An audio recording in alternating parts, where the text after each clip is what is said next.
tayo? One, two, three. Happy birthday to you. Happy birthday to you. Happy birthday, happy birthday. Happy birthday to you. Sabi mo na yung wish mo sa isip mo, ha? Hindi yan sasabihin sa atin? Sabihin nga Mamaya yun. yan. Sabihin, mabulit ka na.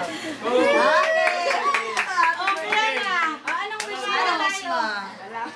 Ay, di pwede. Ayaw! Sapa! Ay, nako. Ito yan. Salamat ka, bacon ko ngayon. Sabihin mo ang wish mo na bago tayo. O bagay lang, sabihin mo yung wish. Sabihin mo yung wish. Gusto ko yung tatlo na yan, ha? Kung gawin mo na yun, so ako, dami pa ako, dahil gala. Pag natuluan ako, naku. Okay, go ahead, ano wish mo? Sana sa honor na. Nasa honor na daw siya. Nag-aaral ka na ba? Ano, college? College o... Taking quarter? College yan. Kasi dapat sabi nila specific daw eh. Taking quarter. Saan ba, college? College yan. Second year?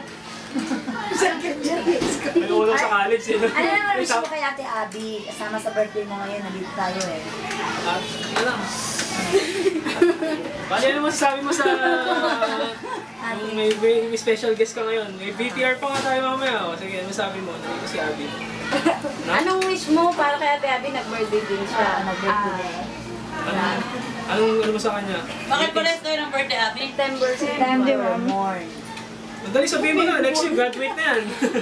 Ay, natuluan na ako. O, graduate. Anong masasabi mo? Yun lang ang wish mo? Yun lang? Nasa honor ka? Yun lang? Ayun lang. Wala kami sa kay Ate. Mensahe mo, happy birthday Special na. guest natin. Kasi Abby na mag-message ko. Ay, tama. Si Ate Happy Abby.